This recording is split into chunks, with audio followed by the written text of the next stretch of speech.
دنیا دار الامتحان۔ عن ابی ہریرہ رضی اللہ عنہ عن رسول اللہ صلی اللہ علیہ وسلم قال حفت النار بالشہوۃ وحفت الجنۃ بالمکاری۔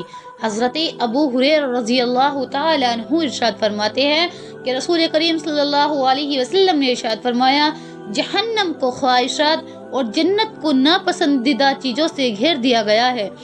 ترمذی کی ایک روایت میں آتا ہے کہ اللہ تعالیٰ نے جنت پیدا فرمانے کے بعد حضرت جبریل علیہ السلام کو جنت دیکھنے کے لیے بھیجا۔ دیکھ کر انہوں نے اللہ تعالیٰ سے عرض کیا کہ تیری عزت کی قسم، جو اس کے بارے میں سنے گا وہ ضرور اس میں داخل ہوگا۔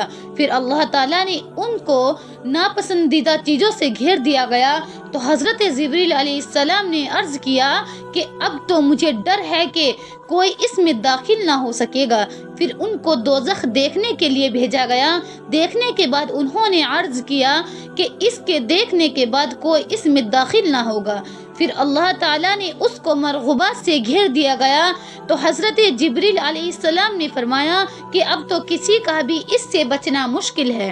اللہ تبارک و تعالیٰ نے دنیا کو دار الامتحان بنایا، اس کو مرغوبات اور آزمائشوں سے مزین فرما دیا ہے۔ آدمی اس کی لذتوں میں ایسا مست ہو جاتا ہے کہ وہ اپنے خالق کو بھول جاتا ہے، اپنی منزل اس کو یاد نہیں رہتی۔ اس کے برخلاف ایمان کے راستے پر چلنے اور ایمانی زندگی اختیار کرنے میں وہ خلفت و مشقت محسوس کرتا ہے۔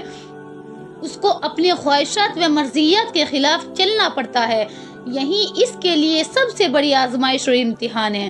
اس حدیث میں اس کا تذکرہ کیا گیا ہے کہ یعنی اب اگر وہ باہوش انسان ہے تو آخرت کی ہمیشہ رہنے والی نعمتوں کے پیش نظر رہتی ہے۔